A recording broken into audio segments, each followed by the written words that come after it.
Hello everyone, welcome to my YouTube channel everything here.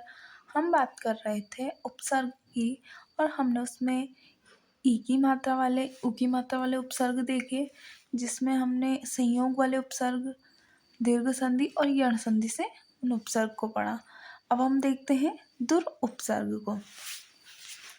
दुर दुर दुर मतलब होता है कठिन, बुरा, विपरीत। दुह कोई उपसर्ग नहीं होता है, हमारे पास जो उपसर्ग होता है वो होता है दुर। दुह को हम उपसर्ग नहीं कह सकते हैं। दुर दुर के बाद यदि कोई व्यंजन आ रहा है तो वो र, यानी कि जैसे कि ये दुर धन बल है, तो दुर दुर के बाद हमारे पास आया दुर धन बल, कोई व्यंजन आया तो ये र यहाँ चला जाएगा, यानी कि दुर्बल।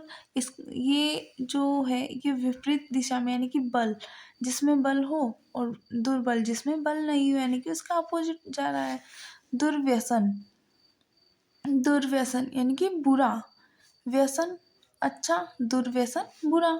दुर्जय यानी कि जिसको जीतना कठिन हो, यानी कि दुर्जय यानी कि कठिन, कठिनता के इसमें आ रहा है। दुर्लभ यानी कि ये भी कठिन और दुर्गम यानी कि कठिन, इसका यानी कि कठिन, बुरा, विपरीत, इन ये इसका मतलब होता है। अब देखते हैं दुर के बाद यदि स्वर आए तो वो दुर हो जाता है, यानी कि आधा जो र होता है वो पूरे र में बदल जाता है। जैसे कि हम दुर्धन अवस्था, दुरावस्था, ये दुरा अवस्था नहीं होता है, दुरावस्था नहीं होता है, ये होता है दुरावस्था। दुर्धन आशा, ये हो जाएगी दुराशा। दुर्धन उपयोग, दुरुपयोग। दुरूह, ऊह मतलब होता है विचार, दुर यानी कि कठिन, यानी कि कठिन विचार। आगे देखते हैं हम। दुर के बाद यदि र आता है तो जो छोटे उ की मात्रा है वो बड़े ऊ में बदल जाती है, यानी कि दीर्घ हो जाता है, यानी कि मात्रा दीर्घ हो जाती है। जैसे कि दुर धन राज है, अब दुर के बाद र आ रहा है तो ये बड़े ऊ में चेंज हो जाएगा, यानी कि दुराज, यानी कि राज यानी कि शासन। दुर बुरा, बुरा शासन, दुराज बुरा शासन। दुर रम्य, दुर्लभ सौंदर्य, रम्य मतलब सौंदर्य, तो दुरम्य यानी कि सौंदर्य। हमने पढ़ा दुर के बाद व्यंजन आया तो वो र में बदल गया, यानी कि मात्रा लग गई उसकी। दुर के बाद जब स्वर आया तो वो जो अलंत वाला र है वो पूरे र में चेंज हो गया, और दुर के बाद र आ रहा है तो छोटे ऊ की मात्रा बड़े ऊ में चेंज हो गई। अब हम देखते हैं निर मतलब होता है बाहर, निषेध, रहित, यानी कि किसी का निषेध करना, उसके बिना या फिर उसको बाहर, यानी कि इसका मतलब होता है। अब निर के बाद यदि व्यंजन आ रहा है जैसे कि निर्धन मोही, तो ये हो जाएगा निर्मोह। निर्देश, निर्वाचन यानी कि र की मात्रा लग जाएगी, निर्गुण, निर्लोभ।